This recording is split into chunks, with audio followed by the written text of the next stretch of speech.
Hello everyone, and welcome back to another video. This is one of those videos that's been sitting in my backlog for a very long time. I started editing it and tried to do something different with it, however, ultimately just scrapped the original project. Now, why it's been almost a year since I've held off uploading this footage, I don't know.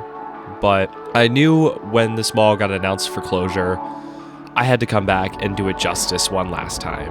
I ended up coming back with my friend Ryan on April 30th of 2022 during its final 2 weeks of operation to cover this mall extensively and grab this last batch of footage for all of you guys to view.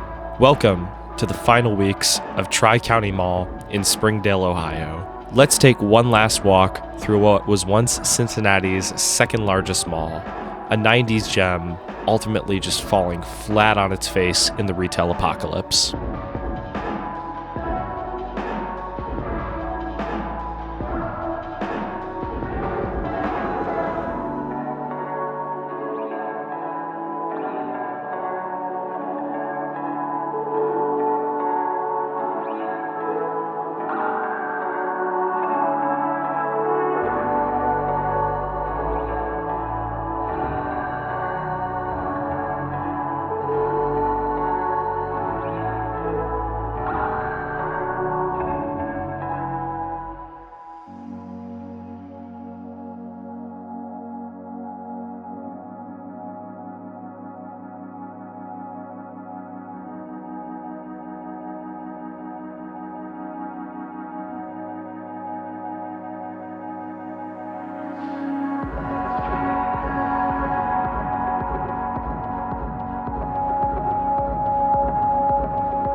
As we look back on the history of the property, real estate developer Joseph Meyerhoff, who had built several other shopping centers in Baltimore, Maryland, announced plans for the Tri-County Center in 1959. The plans would include 2 Cincinnati-based department stores, Shilatos and Pogues, to be positioned at the north and south ends of the open-air mall. Other tenants of the property would include S.S. Kresge, Kroger, and Gary Drug. With the mall's architect Kenneth C. Miller, the mall was already underway at the corner of Princeton Pike and Kemper Road, as groundbreaking would start for the 75-acre center in July of 1959, as the property would open on July 21st, 1960, with opening ceremonies included by the Princeton High School Marching Band and a ribbon-cutting ceremony hosted by Meyerhoff and the mayor of Springdale at the time. As the center opened, it would consist of 51 shops in its 500,000 square foot property, with space of up to 4,000 parking spots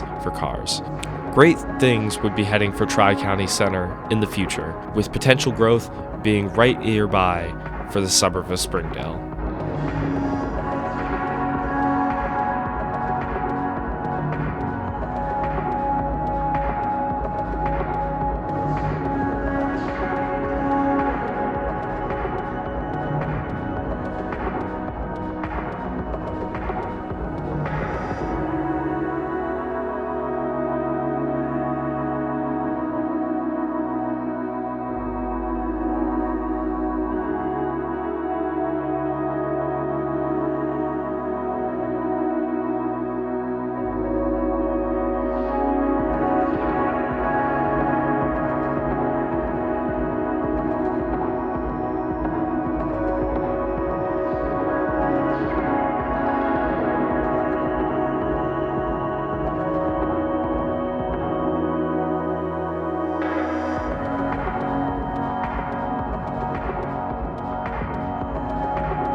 As Tri-County Center saw great success through the beginning, Shilatos would expand their store and add a 4th level in 1962, and they would devote their basement level to a concept called the basement store, giving the location a full floor for a clearance section, which would also be featured in their downtown Cincinnati location. With this, Sears would open as the mall's 3rd anchor in May of 1967 and would be a prototype location for the era, as the 142,300 square foot building would feature a larger variety of merchandise and services than a typical Sears at the time would, including automotive repair and a restaurant. As the new Sears was built east of the original center, it would feature a new enclosed wing of stores, unlike the rest of the outdoor center, and some tenants of that area would include Casual Corner, Lane Bryant, Spencer's Gifts, Hickory Farms, and Walden Books. With this, the rest of Tri-County Center would be enclosed in 1968, leading us to Tri-County Mall in the beginning as we know it.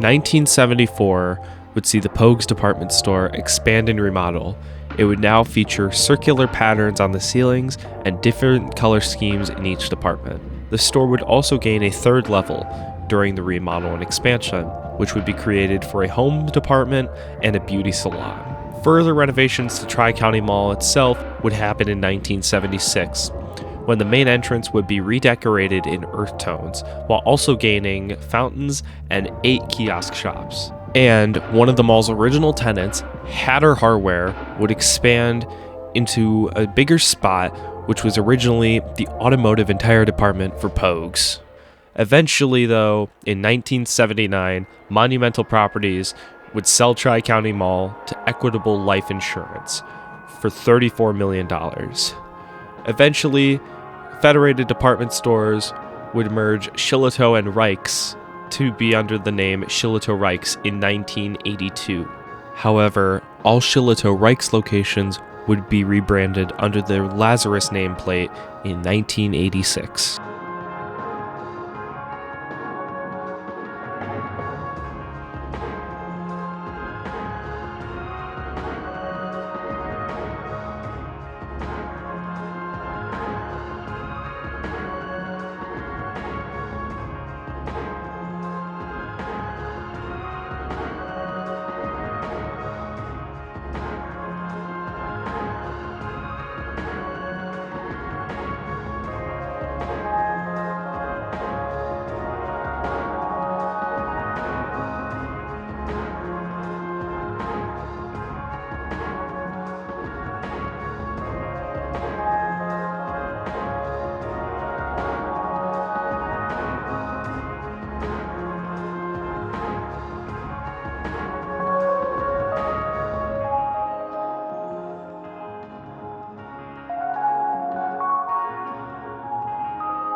(1984) would see Pogues be merged with Indianapolis-based Seers, and the store would be rebranded as such along with all other Cincinnati Pogues department stores. And 1985 would see a food court being added by the main entrance of the mall, which would include restaurants such as Baskin Robbins, Pizza Hut, and Great Steak and Potato Company, along with others. This would be done to commemorate the 25th anniversary of Tri-County, and even then, the 1985 Cincinnati Enquirer advertised about how the mall helped bring more industry and business to the Springdale area. At this time, Tri-County Mall would consist of over 94 tenants in its 983,862 square feet of space.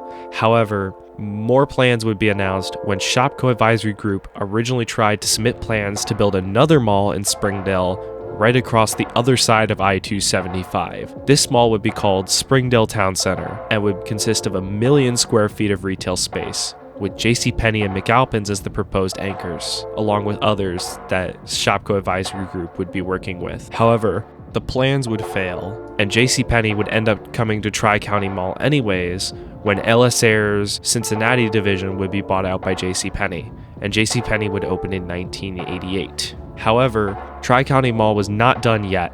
The mall would undergo a major expansion in 1990, relocating the food court to the second level that would be expanding the mall concourse. This would be done to compete with nearby Forest Fair Village, which opened in 1988, 2 exits away. However, whilst Forest Fair would fall flat on its face right from the start, Tri-County Mall's expansion would be successful. They would redo the concourse with many skylights, adding on the second floor, and fill the mall with many 90s decor aesthetics that you see featured in this video. Even then, McAlpin's, which was originally planned for Springdale Town Center, before the plans fell through for that, would end up coming to Tri-County Mall, building a 3-story department store on Tri-County Mall's property in 1992.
Equitable Life Insurance would put Tri-County Mall up for sale in 1996. However, they would sell it in July of 1997 for $147 million to the O'Connor Group, and the mall was at 90% occupancy at the time of sale. 1998 would see McAlpin's be acquired by Dillard's. However, O'Connor Group would try to make a negotiation with Blackstone Group, which was a real estate company based out of New York City, to buy the mall, and they would succeed in 2002. However, Blackstone even didn't want Tri-County Mall. They would sell it in 2005 to Thor Equities. Other than the sale, 2005 would be a very eventful year for Tri-County Mall. Lazarus would convert to Macy's in 2005. However, the biggest blow for Tri-County Mall would also happen in 2005. JCPenney would end up relocating their store to the new Bridgewater Falls shopping center in nearby Hamilton. This would draw many concerns for the mall, and they would try to stop the concerns and try to save the mall by converting the JCPenney building into a new entrance hallway for the mall. It would include several new small shops, including Ethan Allen Furniture, and would even add a BJ's restaurant. And the upper level would be converted to a short-lived amusement park called Crazy City. However, this would not be enough to save the mall. Even with Coventry Real Estate and Site Centers buying the mall in 2006 to make the project succeed, Tri-County Mall would already see a decrease in foot traffic and tenancy, along with the nearby Springdale area.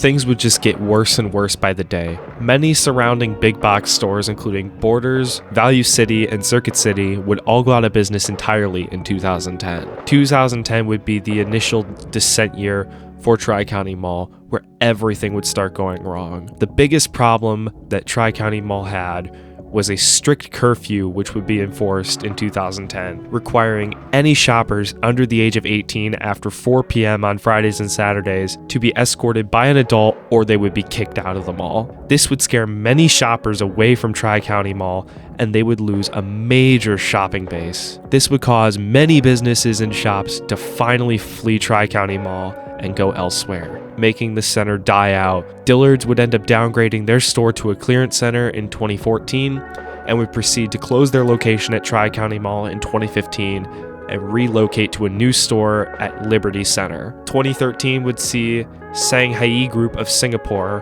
purchase Tri-County Mall. They would try to counteract a lot of these vacancies by adding new restaurants like Chipotle and Outback Steakhouse, and adding Men's Warehouse as an out parcel, as well as Shoe Department Encore. However, all of this would end up failing, and Tri-County Mall would just fall flat on its face. On June 4th of 2018, Sears announced that they would be closing their Tri-County Mall store in September. Even then, this would not stop the mall. Macy's somehow managed to outlive it with very short occupancy in the mall, going down as low as 80% vacancy rate. However, Macy's would finally give up, and on January 5th, 2021, Macy's announced that they would be closing their Tri-County Mall store on March 21st, leaving the mall left with no anchors. This was it. This is the end for Tri-County Mall. It could not live longer like this.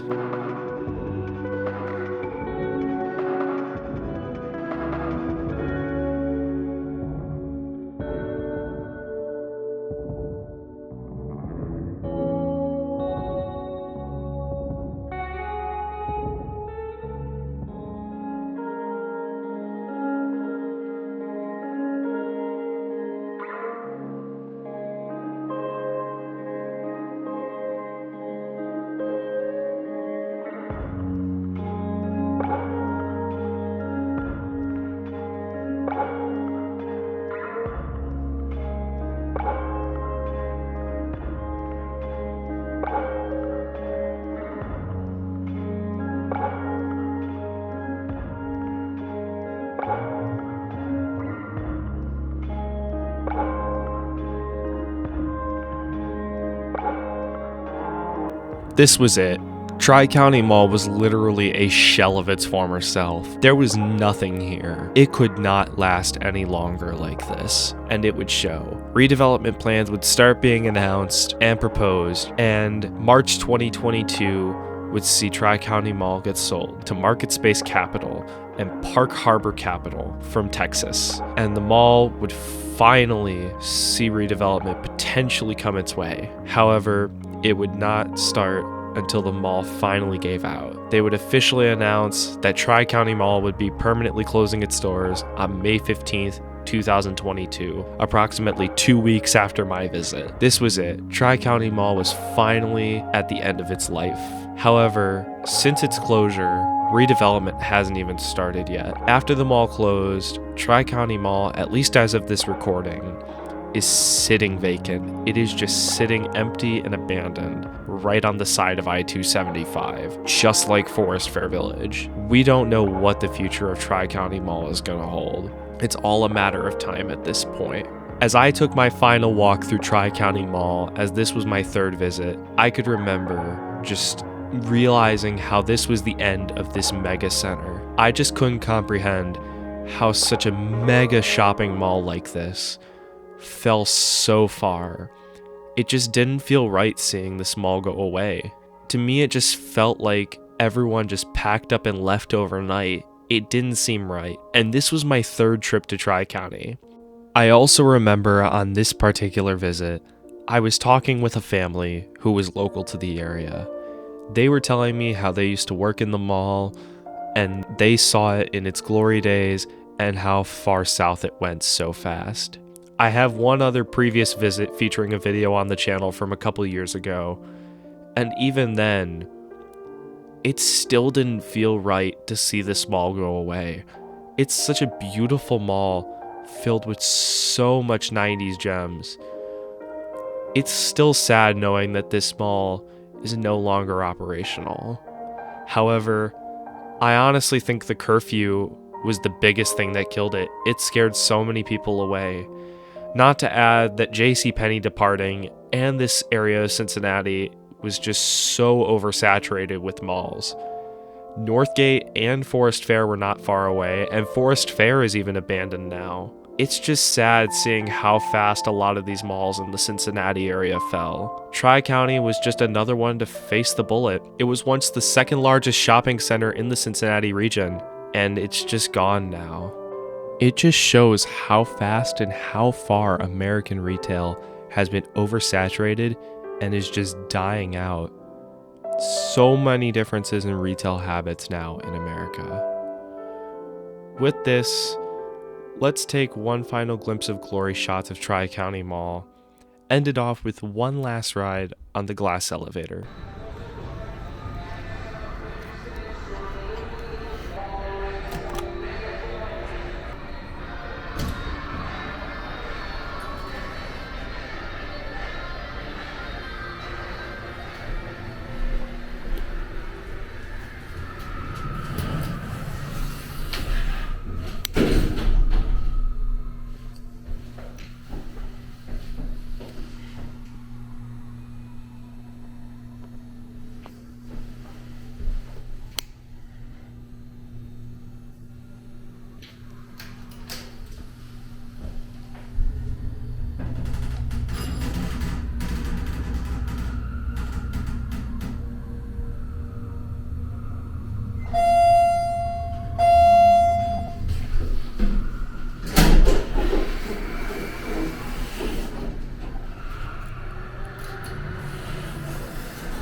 Tri-County Mall is just another perfect example of the rise and fall of the American shopping mall, starting off in the 60s with great fanfare to expand and boom even more in the 80s and 90s, all to fall in the 2000s and 2010s. sitting and rotting away abandoned, dying out, and is now waiting for redevelopment. With ever what happens, I wish the city of Springdale the best of luck trying to redevelop this property. May Tri-County Mall rest in peace.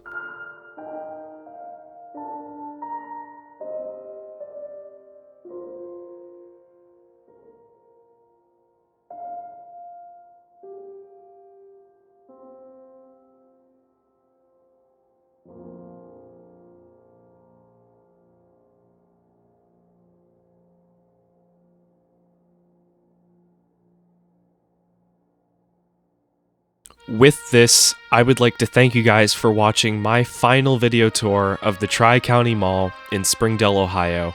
I know it's been a while wait for this video to come out, and I do apologize for all of the delays and basically waiting a year for this footage to be released, but I'm so glad to finally have it out for all of you guys.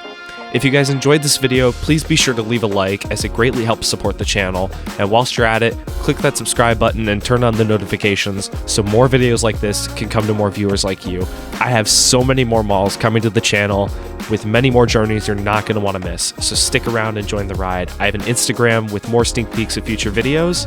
With this, take care, stay awesome, and have a blessed day. I will see you guys in the next video.